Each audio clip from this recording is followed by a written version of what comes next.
नमस्कार दोस्तों, इस श्रृंखला को आगे बढ़ाते हुए आज बात करेंगे टेस्ट सीरीज नंबर 8 के बारे में।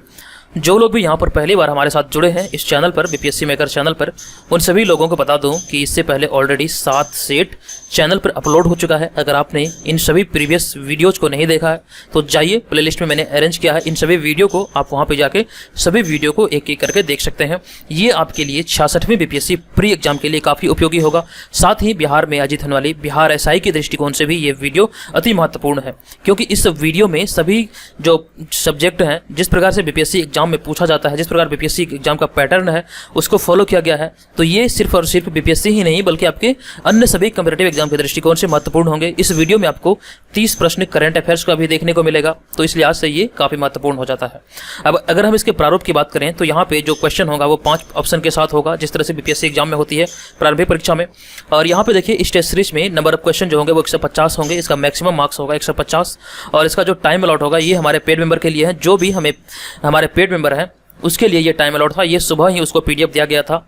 तो अगर आप भी हमारे पेड ग्रुप को ज्वाइन करना चाहते हैं तो केवल 49 रुपये पे करके आप इसका लाभ उठा पाएंगे। इसके अंतर्गत आपको 66वीं बीपीएससी एग्जाम के लिए टेस्ट सीरीज दिया जाएगा, और साथ ही इसके अतिरिक्त और भी कई सारे जो पीडीएफ होंगे वो भी यहाँ पर आपको इस ग्रुप के अंतर्गत प्रोवाइड किया जाएगा। इसकी तमाम जानकारियाँ आपको इस वीडियो के डिस्क्रिप्शन में दिया गया है। केवल 49 रुपये पे करके यहाँ पे आप हमसे जुड़ सकते हैं। लगभग 500 से अधिक लोगों ने इसे ज्वाइन कर लिया है। और इस वीडियो के हम कटअप की बात करें इस टेस्ट सीरीज का, तो यहाँ पे आपका कटअप होगा 90, यानी कि अगर आप 90 से अधिक प्रश्नों को सॉल्व करते हैं तो आपकी तैयारी काफ़ी अच्छी होगी और आप ये समझ पाएंगे कि आप यहाँ पे एकदम से अच्छे स्थान पे हैं, आपका भी सिलेक्शन हो सकता है। यानी कि मिनिमम मार्क्स जो होगा, पासिंग मार्क्स, वो हमारा होगा 90। तो आप कोशिश कीजिए, आप इस पूरे वीडियो को देखेंगे तो आप खुद ही आकलन कर पाएंगे कि आपका तैयारी 66वीं बीपीएससी एग्जाम के लिए कैसी है, आप कितने यहाँ पे स्कोर कर पाते हैं। ये यही निर्धारित करेगा कि आपकी तैयारी कितनी अच्छी है। तो इस वीडियो को देखिए बिना स्किप किए हुए। अगर आपको इस वीडियो से हेल्प मिले तो वीडियो को लाइक, कमेंट और शेयर जरूर कीजिएगा। तो चलिए हम वीडियो को बिना देरी किए हुए शुरू करते हैं। आज का हमारा पहला प्रश्न है, तो यहाँ पे पहला प्रश्न है, चंद्रमा की सतह पर उतरने वाला पहला आदमी है। तो चंद्रमा की सतह पर उतरने वाला पहला आदमी कौन है? तो इस प्रश्न का राइट आंसर होगा नील आर्मस्ट्रॉन्ग। देखिए यहाँ पर सभी प्रकार के प्रश्नों का मिश्रण किया गया है। आप 2 या 4 प्रश्नों को देख के ये आकलन नहीं कर सकते हैं कि ये सेट थोड़ा सा हल्का है। तो आप लोग थोड़ा सा देखते हैं और कमेंट कर देते हैं सर ये बहुत हल्का है, क्वेश्चन को हार्ड कीजिए। आप पूरी वीडियो को देखिए, उसके बाद ही समझ पाइएगा कि यहाँ पे किस प्रकार के प्रश्न को यहाँ शामिल किया गया है। क्योंकि 150 प्रश्न है, इसमें से आप 5 प्रश्न को देख के आकलन ये नहीं कर सकते हैं। उसके बाद हमारा अगला प्रश्न है, निम्न में से किस रंग का अधिकतम तरंग दैर्ध्य है? तो अधिकतम तरंग दैर्ध्य जो होता है ये होता है लाल रंग का। ऑप्शन नंबर सी इस प्रश्न का राइट आंसर होगा। लाल रंग का तरंग दैर्ध्य सबसे अधिक होता है। उसके बाद नेक्स्ट प्रश्न है हमारा, सूर्य में कौन सा नाभिकीय ईंधन है? तो सूर्य में जो नाभिकीय ईंधन होता है इसे किस नाम से जाना जाता है? राइट आंसर होगा हमारा ऑप्शन नंबर बी, यानी कि हाइड्रोजन। जो भी हमारा पेड ग्रुप है, जहाँ पे 49 रुपये पे करके आप जो ज्वाइन करते हैं, वहाँ पे आपको आंसर सहित पीडीएफ दिया जाता है एकदम से। टेस्ट सीरीज जिस तरह बीपीएससी एग्जाम में क्वेश्चन होते हैं, जिस प्रकार से वहाँ पे क्वेश्चन का स्वरूप होता है, उसी प्रकार आपको देखने को मिलेगा। वो काफ़ी अच्छा होगा। आप उसका प्रिंट आउट भी निकाल के बाद में प्रैक्टिस कर सकते हैं। चलिए उसके बाद हमारा नेक्स्ट प्रश्न होगा यहाँ पर चौथा नंबर प्रश्न। ये प्रश्न है, रेडियो एक्टिविटी की खोज करने वाला कौन था? रेडियो एक्टिविटी की खोज करने वाला कौन था? ये प्रश्न है चौथा प्रश्न। तो दोस्तों यहाँ पर चौथे प्रश्न का जो राइट आंसर होगा ये हो जाएगा हमारा राइट आंसर इसका हेनरी बेकुरल, यानी कि ऑप्शन नंबर ए यहाँ पे राइट आंसर होगा। हेनरी बेकुरल रेडियो एक्टिविटी की खोज करने वाला था। ऑप्शन नंबर ए यहाँ पे करेक्ट हो जाएगा। उसके बाद हम नेक्स्ट प्रश्न में चलते हैं। हमारा नेक्स्ट प्रश्न है, एक सुरक्षा फ्यूज में तापक्रम जिस पर तार पिघल जाता है किस पर निर्भर करता है? एक सुरक्षा फ्यूज में जो तापक्रम होता है जिस पर कि तार पिघल जाता है वो किस बात पर निर्भर करता है? तो 5वां नंबर का जो राइट आंसर होगा यहाँ पर, एक बार मैं आपको बता दूं कि यहाँ पर इस वीडियो में जो मैं प्रश्न है 150 प्रश्न, यहाँ पर 150 प्रश्न में से 6 प्रश्न ऐसे होंगे, मैं आपको हिंट दे रहा हूँ, 6 प्रश्न ऐसे होंगे जिसका राइट जो आंसर होगा वो हो जाएगा ऑप्शन नंबर ई। तो इस बात का ध्यान रखिएगा, आप बीपीएससी एग्जाम में बैठने वाले हैं तो ऑप्शन नंबर ई आपको काफ़ी परेशान कर सकता है। तो जब भी आप किसी प्रश्न को पढ़ें तो सभी ऑप्शन को पढ़ें, उसके बाद ही सही आंसर का चुनाव कीजिएगा। इस बात का आप ध्यान रखिएगा। जो बीपीएससी परीक्षा होती है ये सबसे भिन्न है। अभी तक जितनी भी परीक्षाएं आयोजित होती है ये सबसे भिन्न परीक्षा है। आप किसी भी एक ऑप्शन को पढ़ के इस प्रश्न का आंसर का चुनाव नहीं कर सकते। आपको सभी ऑप्शन को ध्यानपूर्वक पढ़ना पड़ेगा, उसके बाद ही आपको पता चलेगा कि कौन सा आंसर यहाँ पे सही होगा। ये कभी भी गलती मत कीजिएगा कि जो आंसर दिखा आपको लगा हाँ यही आंसर है, यही टिक मार के आगे, तो ये आपके लिए थोड़ा सा जल्दबाजी हो जाएगा, तो आपका आंसर गलत हो सकता है। ठीक है, तो इस बात का ध्यान रखिएगा। तो हमारा जो पांचवा प्रश्न है, एक सुरक्षा फ्यूज में तापक्रम जिस पर तार पिघल जाता है किस पर निर्भर करता है। तो अगर हम इस प्रश्न का राइट आंसर की बात करें तो यहाँ पे हमारा जो राइट आंसर होगा ये होगा ऑप्शन नंबर ई, इनमें से कोई नहीं, उपयुक्त में से एक से अधिक। तो यहाँ पर इस प्रश्न का जो ए, बी और डी यहाँ पे राइट आंसर होगा। ए, बी और डी यानी कि तार की त्रिज्या पर और प्रयुक्त मिश्र धातुओं के प्रकार पर और उसके बाद धारा के परिमाण पर, ये तीनों चीज़ पर यह निर्भर करता है। एक सुरक्षा फ्यूज में जो तार पिघल जाता है, ये तीनों चीज़ पर यह निर्भर करता है। तो ध्यान रखिएगा, ऑप्शन नंबर ई यहाँ पर इस प्रश्न का राइट आंसर हो जाएगा। अब उसके बाद हम चलते हैं नेक्स्ट प्रश्न पे। तो छठा नंबर प्रश्न है, दो आवेशित वस्तुओं को जोड़ने पर वस्तुओं के बीच धारा का प्रभाव नहीं होता है, क्योंकि यदि उसके बराबर हो। क्या बराबर होने पर दो आवेशित वस्तुओं को जोड़ने पर उन वस्तुओं के बीच में धारा का प्रभाव नहीं होगा। तो इस प्रश्न का जो राइट आंसर होगा ये हो जाएगा हमारा छठा का ऑप्शन नंबर डी, यदि उसके विभव बराबर हो। ऑप्शन नंबर डी यहाँ पर इस प्रश्न का राइट आंसर हो जाएगा। चलिए उसके बाद हम बढ़ेंगे नेक्स्ट प्रश्न पे। हमारा नेक्स्ट प्रश्न जो होगा ये है, मायोपिया ग्रस्त आंख का संशोधन किया जाता है। मायोपिया ग्रस्त आंख का संशोधन किस प्रकार से किया जाता है। सातवें नंबर प्रश्न का यहाँ पर राइट आंसर होगा ये ऑप्शन नंबर बी, यानी कि अवतल लेंस का प्रयोग द्वारा इसका इलाज किया जाता है, संशोधन किया जाता है। सातवां का ऑप्शन नंबर बी यहाँ पर इस प्रश्न का राइट आंसर हो जाएगा। सो अगला प्रश्न है, प्रतिध्वनि किसके कारण सुनी जाती है।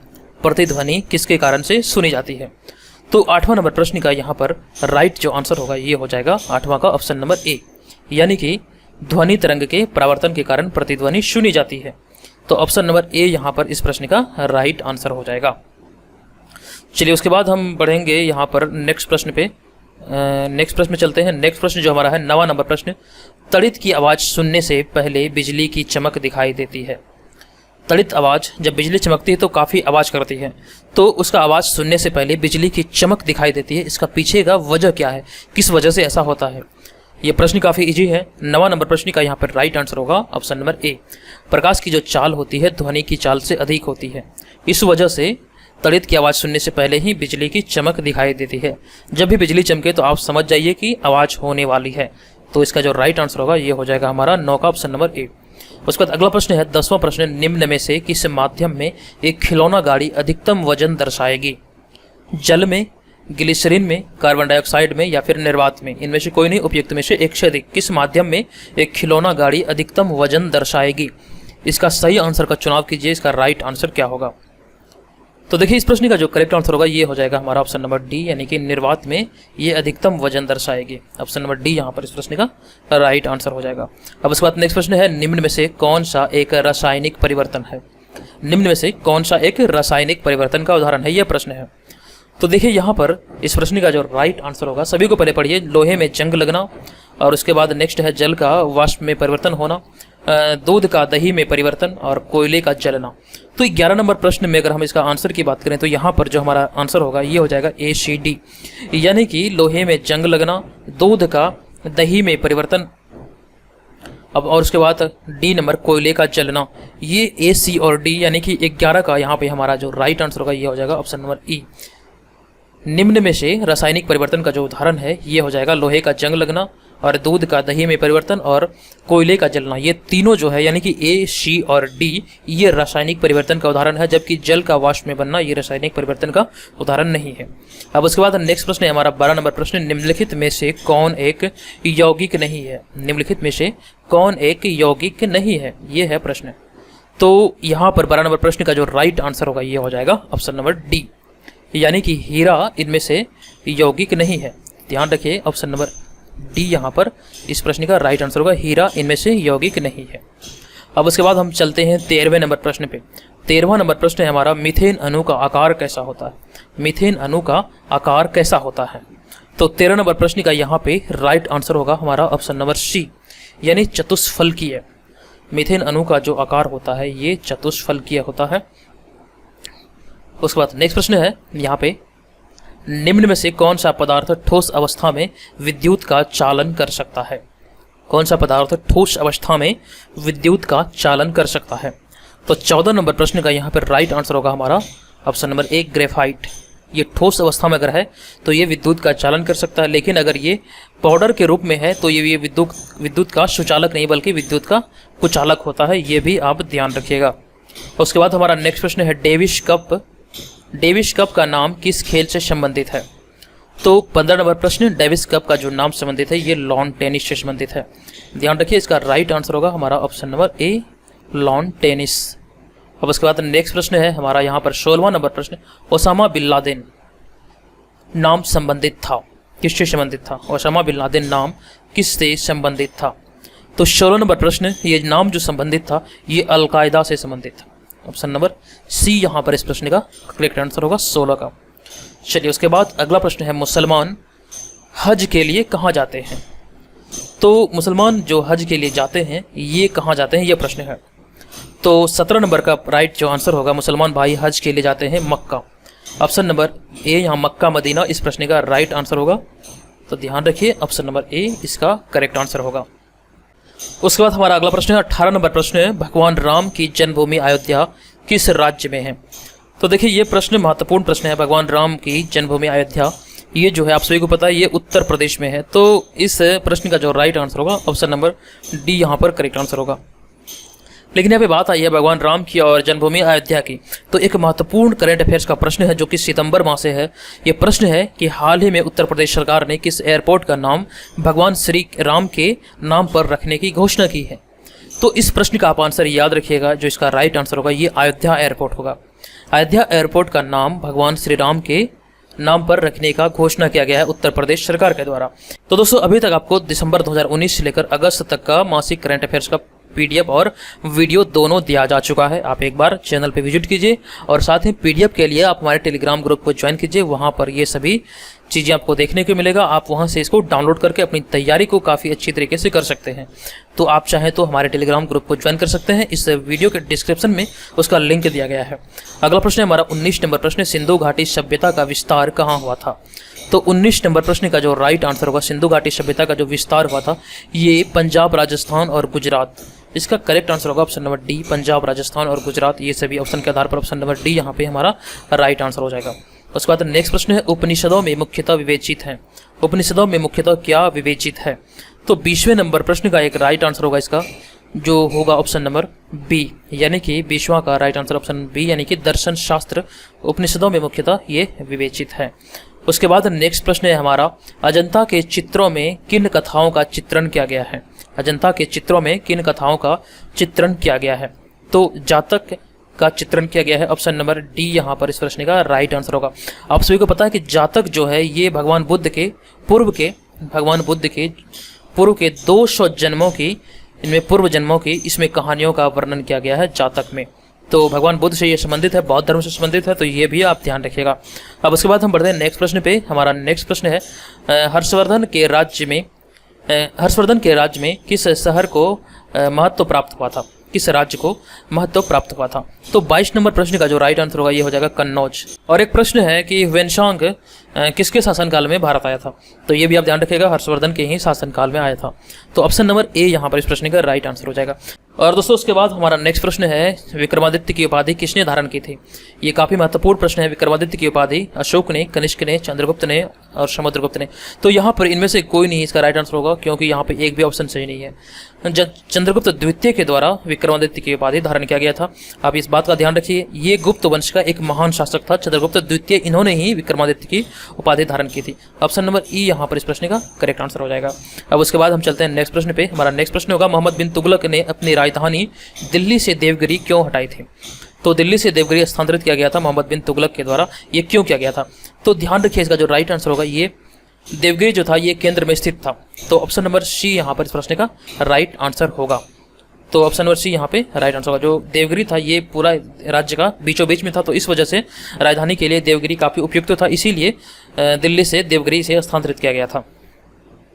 अब उसके बाद हम बढ़ते हैं नेक्स्ट प्रश्न पे। हमारा नेक्स्ट प्रश्न है, विजयनगर सम्राट के अवशेष कहाँ पाए जाते हैं। तो विजयनगर सम्राट के जो अवशेष पाए जाते हैं ये पाया जाता है हम्पी में। हर वीडियो में मैं आपसे एक प्रश्न पूछता हूँ। आज के इस वीडियो का प्रश्न है, आपको बताना है कि हम्पी किस राज्य में पड़ता है, ये किस राज्य में है। आप इसके बारे में डिटेल में भी लिख सकते हैं। ऐसा कहा जाता है कि जब आप किसी चीज़ को अच्छे से लिख देते हैं तो आपको लंबे समय तक के लिए याद हो जाता है। तो आप इस वीडियो को कमेंट बॉक्स में जाइए और लिखिए इसके बारे में। अगर आप जानते हैं तो एकदम से विस्तार में इसके बारे में लिखिए। अब उसके बाद हमारा नेक्स्ट प्रश्न है, पानीपत की तीसरी लड़ाई में मराठा को किसने हराया था। तो 26 नंबर प्रश्न है, पानीपत की तीसरी लड़ाई में मराठा को किसने पराजित किया था? इस प्रश्न का राइट आंसर होगा 26 का ऑप्शन नंबर बी, अफगानों ने हराया था। मराठों को किसने हराया था? तो ये अफगानों ने हराया था। दोस्तों यहाँ पर 66वें बीपीएससी काफ़ी नज़दीक है, ऐसे में आप जितने भी प्रश्न को देख सकते हैं, जितना भी रिवाइज कर सकते हैं, बेशक कीजिए। आपसे मैं बार बार कहता हूँ, आप मॉक टेस्ट ज्वाइन कीजिए, आपको इससे काफ़ी हेल्प मिलेगी। मॉक टेस्ट किसी भी एग्जाम में काफ़ी अच्छा होता है। उसके लिए एग्जाम के लिए आप एग्जाम से पहले अगर मॉक टेस्ट ज्वाइन करते हैं तो ये आपके लिए निस्संदेह ही अति महत्वपूर्ण साबित होगा। जब आप 5 से 10 मॉक टेस्ट दे देंगे तो आपके अंदर एक अलग ही प्रकार की ऊर्जा का संचार होगा। आप अलग ही तरह से मतलब बिहेव करेंगे, यानी कि आपके अंदर एक कॉन्फिडेंस टाइप का आ जाएगा कि हाँ मैंने 10 एग्जाम दिया है बीपीएससी का, ऐसा फीलिंग आएगा और उससे आप समझ पाएंगे कि नहीं मैं भी कुछ हूँ। ऐसे आपको अपनी तैयारी का आकलन नहीं लगेगा जब तक कि आप मॉक टेस्ट नहीं देते हैं। मैं ये नहीं कहता कि मेरा ही टेस्ट सीरीज को ज्वाइन कीजिए, आप बाजार में भी बहुत सारे बुक्स हैं वो भी फॉलो कर सकते हैं, बहुत सारे ऑनलाइन भी टेस्ट सीरीज होते हैं आप उसे भी ज्वाइन कर सकते हैं, लेकिन आप ज्वाइन जरूर कीजिए, ये मेरा सजेशन है, आप ज्वाइन जरूर कीजिए। लेकिन हाँ अगर आप मेरा ज्वाइन करते हैं तो केवल 49 रुपये में ही आपको ये मिल जाएगा। चलिए ये सभी बातों को रहने देते हैं। यहाँ पे अगला प्रश्न है हमारा 27 नंबर प्रश्न, अकबर का दरबारी कवि कौन था? तो 27 नंबर प्रश्न का जो यहाँ पे राइट आंसर होगा, अकबर का दरबारी कवि जो था ये था रहीम खान। ऑप्शन नंबर डी यहाँ पर इस प्रश्न का करेक्ट आंसर होगा, रहीम खान अकबर का दरबारी कवि था। अब उसके बाद बढ़ते हैं नेक्स्ट प्रश्न पे। हमारा नेक्स्ट प्रश्न है, किस मुगल सम्राट का भारत के ज़्यादातर हिस्सों पर शासन था? किस मुगल सम्राट का भारत के ज़्यादातर हिस्सों पर शासन था? इस प्रश्न का हमारा राइट आंसर होगा 28 का ऑप्शन नंबर डी, औरंगजेब का। ध्यान रखिएगा, औरंगजेब इस प्रश्न का राइट आंसर हो जाएगा। उसके बाद अगला प्रश्न है, शेरशाह की महानता को जाना जाता है क्योंकि उसने क्या किया था? इस सभी ऑप्शन को पढ़िए। हुमायूं को हराया था, उसकी धर्मनिरपेक्ष मनोवृत्ति के कारण, उसके प्रशासनिक सुधार के कारण, या फिर उसके द्वारा राजमार्गों का निर्माण के कारण। तो 29 नंबर प्रश्न का जो राइट आंसर होगा यहाँ पर इस प्रश्न का करेक्ट आंसर है ऑप्शन नंबर सी, उसके प्रशासनिक सुधार के कारण शेरशाह की महानता को जाना जाता है। और शेरशाह सूरी जो थे ये बिहार के शासक थे, दिल्ली की गद्दी पर बैठने वाला प्रथम बिहारी शासक था। ठीक है, ये बात को आप ध्यान रखिएगा। और शेरशाह सूरी एक ऐसे शासक हैं जिन्होंने सबसे पहले हजरत आला की उपाधि धारण की और बाद में सुल्तान की उपाधि धारण की थी। तो ये भी बात आप ध्यान रखिएगा। अब उसके बाद नेक्स्ट प्रश्न है, औरंगजेब ने अपने पिता शाहजहां को कैद में किस स्थान पर रखा था? औरंगजेब ने अपने पिता शाहजहां को कैद में किस स्थान पर रखा था? इस प्रश्न का आंसर होगा आगरा का किले में रखा था। ऑप्शन नंबर बी यहाँ पर इस प्रश्न का करेक्ट आंसर होगा। अब उसके बाद हम नेक्स्ट प्रश्न चलते हैं, 1699 ईस्वी में किसने खालसा पंथ की स्थापना की थी? 31 नंबर प्रश्न, 1699 ईस्वी में गुरु गोविंद सिंह ने खालसा पंथ की स्थापना की थी। तो उसके बाद नेक्स्ट प्रश्न है, सही जोड़ी का मिलान करें, निम्नलिखित में से कौन सी जोड़ी सही है? तो यहाँ पर आप देखिए, इंदौर भोसले, नागपुर होलकर, पुणे पेशवा, ग्वालियर गायकवाड़। तो 32 नंबर प्रश्न का जो राइट आंसर होगा, यहाँ पे सही का चुनाव करना है आपको। तो 32 नंबर प्रश्न का यहाँ पर राइट आंसर होगा हमारा ऑप्शन नंबर सी, यानी कि पुणे पेशवा, ये यहाँ पे सही हो जाएगा, यानी कि ऑप्शन नंबर सी यहाँ पर इस प्रश्न का राइट आंसर होगा। तो अगला प्रश्न है, 1857 के स्वतंत्रता संग्राम में कौन सा सहभागी नहीं था? तो 33 नंबर प्रश्न, इस प्रश्न का राइट आंसर होगा दिलीप सिंह। दिलीप सिंह इसमें सहभागी नहीं था। उसके बाद नेक्स्ट प्रश्न है कि भारत में अंग्रेजी शिक्षा की शुरुआत किसने की थी? भारत में अंग्रेजी शिक्षा की शुरुआत किसके द्वारा किया गया था? तो 34 नंबर प्रश्न का यहाँ पे राइट आंसर होगा मैकाले ने। ऑप्शन नंबर सी इस प्रश्न का करेक्ट आंसर हो जाएगा। उसके बाद हमारा नेक्स्ट प्रश्न है 35 नंबर प्रश्न है, बीज अंकुरण के दौरान निम्न में से क्या घटित होता है? ये भी प्रश्न महत्वपूर्ण प्रश्न है। बीज अंकुरण के दौरान निम्न में से ऊष्मा का विमोचन होता है। ध्यान रखिएगा, ऑप्शन नंबर डी ऊष्मा का विमोचन होता है। अब उसके बाद 36 नंबर प्रश्न है, स्थिर जल पर तेल छिड़कने पर मलेरिया का नियंत्रण किया जा सकता है क्योंकि? स्थिर जल पर तेल छिड़कने पर मलेरिया का नियंत्रण किया जा सकता है क्योंकि? क्यों किया जा सकता है, किस कारण से? तो देखिए यहाँ पर 36 का जो राइट आंसर होगा ये हो जाएगा हमारा ऑप्शन नंबर सी। मच्छर के लार्वा जो होते हैं वे सांस नहीं ले सकते हैं क्योंकि जो तेल जो होता है ये मतलब कि पानी के ऊपर तैरने लगता है, जिस वजह से मच्छर का जो लार्वा होता है वो सांस नहीं ले पाता और पानी में डूब के मर जाता है। तो राइट आंसर है ऑप्शन नंबर सी। उसके बाद हमारा अगला प्रश्न है 37 नंबर प्रश्न, तिलचट्टे किससे सांस लेते हैं? तो यहाँ पर इस प्रश्न का जो राइट आंसर होगा 37 का, ये हमारा हो जाएगा ऑप्शन नंबर ए, यानी कि ट्रैकिया के द्वारा। तिलचट्टे ट्रैकिया के द्वारा सांस लेता है और मछलियाँ जो होती है वो गल्फड़ों के द्वारा सांस लेती है। तो सांस लेने और सांस छोड़ने की क्रिया को श्वसन की क्रिया कहा जाता है, आप ये भी ध्यान रखिएगा। उसके बाद हमारा अगला प्रश्न 38 नंबर प्रश्न, भारत में बृहद सरीसृप संग्रहालय कहाँ स्थित है? भारत में बृहद यानी कि सबसे बड़ा सरीसृप संग्रहालय कहाँ पर स्थित है? तो 38 नंबर प्रश्न का राइट आंसर होगा ऑप्शन नंबर बी, चेन्नई में यह स्थित है। ऑप्शन नंबर बी यहाँ पर इस प्रश्न का राइट आंसर होगा चेन्नई में। नेक्स्ट प्रश्न है, पित्त रस का प्रमुख कार्य है। पित्त रस का प्रमुख कार्य क्या है? 39 नंबर प्रश्न का यहाँ पर राइट आंसर होगा ऑप्शन नंबर बी, यानी कि पाचन के लिए प्रोटीन के पायस बनाना, ये पित्तरस का प्रमुख कार्य है। ऑप्शन नंबर बी यहाँ पर इस प्रश्न का राइट आंसर हो जाएगा। अब उसके चलते हैं नेक्स्ट प्रश्न में। हमारा 40वां नंबर प्रश्न है, हार्मोन इंसुलिन का उत्पादन होता है कहाँ से होता है? तो 40 नंबर प्रश्न का जो यहाँ पर राइट आंसर होगा, हार्मोन इंसुलिन का जो उत्पादन होता है। जब आप सभी ऑप्शन को पढ़ेंगे तो यहाँ पे आपको कोई भी ऑप्शन यहाँ पे सही नहीं दिखेगा। तो देखिए यहाँ पर इस प्रश्न का जो राइट जो आंसर होगा ये हो जाएगा हमारा ऑप्शन नंबर ई। जो इंसुलिन का जो उत्पादन होता है, ये जो होता है एक प्रकार से, ये देखिए इंसुलिन जो है एक प्रकार से ये हार्मोन है, ठीक है, और इसका जो निर्माण होता है ये अग्नाशय में होता है। तो ये चीज़ों को आप याद रखिएगा, यह एक प्रकार का हार्मोन है और इसका जो उत्पादन होता है, इसका जो निर्माण होता है ये अग्नाशय में ही होता है, और इसी की कमी से मधुमेह रोग होता है। तो ये भी बात आप ध्यान रखिए। तो इसका जो राइट जो आंसर होगा ये हो जाएगा हमारा ऑप्शन नंबर ई, ठीक है। अब उसके बाद हम बढ़ते हैं नेक्स्ट प्रश्न पे। 41 नंबर प्रश्न है, किसी तत्व की परमाणु संहति को अभिव्यक्त किया जा सकता है किस प्रकार? किसी तत्व की परमाणु संहति को किस प्रकार से अभिव्यक्त किया जा सकता है? तो 41 नंबर प्रश्न का राइट आंसर होगा AMU द्वारा। AMU द्वारा किसी तत्व की परमाणु संहति को व्यक्त किया जा सकता है। राइट आंसर है हमारा ऑप्शन नंबर डी। अब उसके बाद अगला प्रश्न है 42 नंबर प्रश्न, निम्न में से कौन एक सर्वदा पूर्ण संख्या है? निम्न में से कौन एक सर्वदा पूर्ण संख्या है? इस प्रश्न का राइट आंसर होगा हमारा ऑप्शन नंबर डी, यानी कि परमाणु क्रमांक। परमाणु क्रमांक इस प्रश्न का राइट आंसर हो जाएगा। अब उस पर चलते हैं नेक्स्ट प्रश्न पे। तापक्रम एवं दाब की सदृश स्थिति के अंतर्गत सभी गैसों के बराबर आयतन में अणुओं की समान संख्या होती है, यह कथन किसका है? एक बार फिर से पढ़िए। तापक्रम एवं दबाव की सदृश स्थिति के अंतर्गत सभी गैसों के बराबर आयतन में अणुओं की समान संख्या होती है, यह कथन किसका है? यह बात किसने कही थी? तो 43 नंबर प्रश्न का राइट आंसर होगा हमारा ऑप्शन नंबर बी, यानी कि एवोगाड्रो। एवोगाड्रो का ये कथन है। तो ऑप्शन नंबर बी यहाँ पर इस प्रश्न का राइट आंसर होगा, ध्यान रखिएगा। चलिए उसके बाद हम पढ़ते हैं नेक्स्ट प्रश्न पे। हमारा नेक्स्ट प्रश्न है 44 नंबर प्रश्न, सभी गैस द्रवित होती है जब तापक्रम 10 तक घटाया जाता है, कितना तक? तो 44 नंबर प्रश्न का जो राइट आंसर होगा ये होगा हमारा option number B, 273 degree kelvin तक अगर घटाया जाता है तो सभी गैस जो होती है वो द्रवित होती है। ऑप्शन नंबर बी यहाँ पर इस प्रश्न का राइट आंसर हो जाएगा। नेक्स्ट प्रश्न है, नीले लिटमस के साथ जल में से कार्बन डाइऑक्साइड को प्रभावित करने पर परिणामी घोल कैसा होगा, किस रंग का होगा? नीले लिटमस के साथ जल में से कार्बन डाइऑक्साइड को प्रभावित करने पर परिणामी घोल किस रंग का होगा? 45 नंबर प्रश्न का राइट आंसर होगा ए, ये लाल रंग का होगा। ऑप्शन नंबर ए यहाँ पर इस प्रश्न का राइट आंसर होगा। उसके बाद हमारा नेक्स्ट प्रश्न है 46 नंबर प्रश्न, निम्नलिखित में से कौन एक वर्गीकरण की मूलभूत इकाई है? तो 46 नंबर प्रश्न का जो राइट आंसर होगा, वर्गीकरण की मूलभूत इकाई क्या है? तो इस प्रश्न का राइट आंसर होगा 46 का ऑप्शन नंबर सी, यानी कि वंश और जाति दोनों। ऑप्शन नंबर सी यहाँ पर इस प्रश्न का राइट आंसर हो जाएगा, वंश और जाति दोनों। तो आंसर होगा 46 का ऑप्शन नंबर सी। अब उसके बाद अगला प्रश्न है 47 नंबर प्रश्न, कौन एक विषाणु जनित रोग है? तो 47 नंबर प्रश्न का यहाँ पर राइट आंसर होगा हमारा option number C, influenza. Influenza जो है ये एक विषाणु जनित रोग है, ध्यान रखिएगा। ऑप्शन नंबर सी यहाँ पर इस प्रश्न का राइट आंसर हो जाएगा।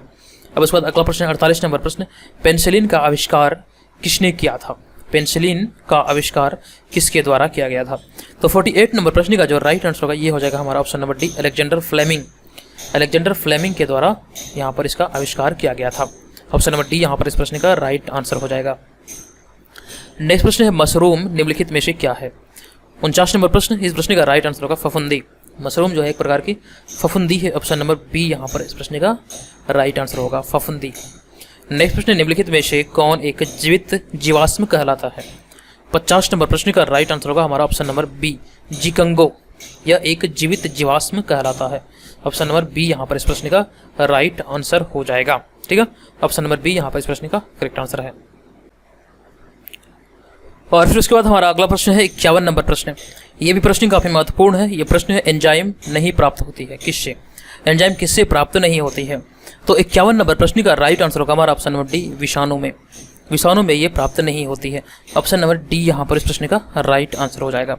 अब उसके बाद नेक्स्ट प्रश्न है हमारा 52 नंबर प्रश्न, राजा राम मोहन राय किससे संबंधित नहीं था? संस्कृत की शिक्षा से, सती प्रथा की समाप्ति से, विधवा पुनर्विवाह से, या फिर अंग्रेजी को बढ़ावा देने में? तो यहाँ पर 52 नंबर प्रश्न का जो राइट आंसर होगा ये ऑप्शन नंबर ए सही हो जाएगा। संस्कृत की शिक्षा में ये इससे संबंधित नाम नहीं है।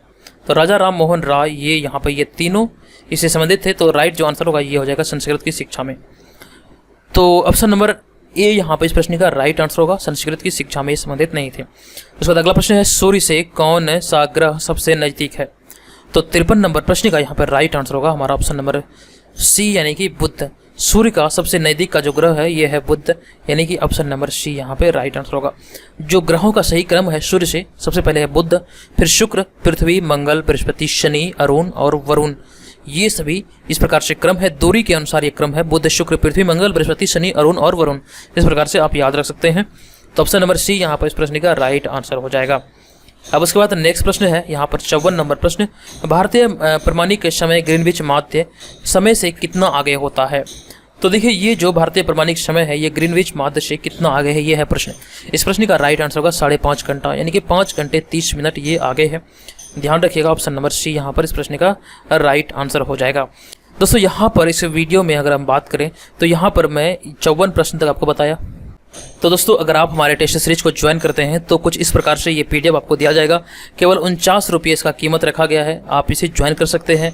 ये आप इसका प्रिंट आउट भी निकाल सकते हैं, 2 से 4 रुपया लगेगा इसका कीमत प्रिंट आउट का। आप एकदम से अच्छे तरीके से अपने रूम पर बैठ के इसका प्रैक्टिस कर पाएंगे। केवल 49 रुपये में ये आपको प्रोवाइड किया जा रहा है। ये एकदम से फुल लेंथ मॉक टेस्ट है। यहाँ पर मैं आपको दिखा दूँ कि यहाँ पर आपको 150 प्रश्न दिए गए हैं और साथ ही यहाँ पर आपको करेंट अफेयर्स भी मिल जाएंगे इस पीडीएफ में। यानी कि 30 प्रश्न जो होंगे जिस प्रकार से बीपीएससी एग्जाम में पूछी जाती है तो वो 30 प्रश्न जो होंगे आपके करंट अफेयर्स के होंगे। तो यहाँ पर आप देख लीजिए 120 नंबर प्रश्न से यहाँ से 121 से लेकर 150 तक, जो यहाँ पर 121 नंबर प्रश्न है इस प्रश्न से लेकर यहाँ से 121 से लेकर 150 तक का जो प्रश्न होगा ये आपका करंट अफेयर्स का प्रश्न होगा। यानी कि 30 प्रश्न आपके करंट अफेयर्स के होंगे। ये बीपीएससी ही नहीं बल्कि बिहार एसआई के दृष्टिकोण से भी काफ़ी महत्वपूर्ण है। और बाद में यहाँ पे आपका ऑप्शन भी दिया रहेगा और जिस प्रश्न में आपको कन्फ्यूजन हो वो आप हमें पेड ग्रुप में पूछ सकते हैं, पर्सनली मैसेज भी कर सकते हैं। और साथ ही यहाँ पर इसके बारे में तमाम जानकारियाँ दी गई है, जिसका भी ऑप्शन नंबर ई है वो आपको बताया गया है। और जितने भी महत्वपूर्ण पीडीएफ वगैरह होते हैं वो सभी आपको यहाँ पर मिल जाया करेंगे।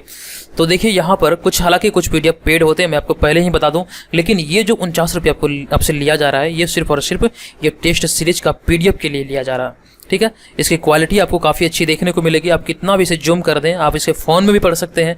अगर आप प्रिंट आउट नहीं कराना चाहते हैं, अगर आप फ़ोन में ही देखना चाहते हैं तो फ़ोन में भी आप इसे इस तरह से जूम करके देख सकते हैं, पढ़ सकते हैं। इसमें तमाम जानकारियाँ आपको दी जाती है। ये टेस्ट सीरीज को बनाने में काफ़ी मेहनत किया जाता है, जो आपकी बीपीएससी एग्जाम के लिए काफ़ी महत्वपूर्ण साबित हो सकते हैं। तो अगर आप इसे ज्वाइन करना चाहते हैं तो इस वीडियो के डिस्क्रिप्शन में एक व्हाट्सअप नंबर दिया होगा और वहाँ पे तमाम जानकारियाँ लिखी होगी। आप वहाँ पे जाके पढ़िए और अगर आप इच्छुक हैं तो केवल 49 रुपये पे करके आप हमारे इस टेस्ट सीरीज का हिस्सा बन जाइए। ये जो टेस्ट सीरीज है आपका 66वें बीपीएससी एग्जाम तक के लिए वैलिड है और ये 66वें बीपीएससी एग्जाम तक ये निरंतर यूँ ही चलता रहेगा। और साथ ही इसके अलावा आपको जो मिलेगा करंट अफेयर्स, यानी कि जो मंथली करंट अफेयर्स होता है वो भी आपको यहाँ पर इसके अंतर्गत दिया जाएगा। तो इस बात का आप ध्यान रखिएगा, मंथली करंट अफेयर्स आपको यहाँ पे मिल जाएगा इसके अलावा। तो 49 रुपये में ये दोनों चीज़ यहाँ पे आपको मिल रहा है। आप जल्दी कीजिए, हमारे इस टेस्ट सीरीज को ज्वाइन कीजिए। तो दोस्तों आज के इस वीडियो में इतना ही, मिलेंगे नेक्स्ट वीडियो में, तब तक के लिए धन्यवाद।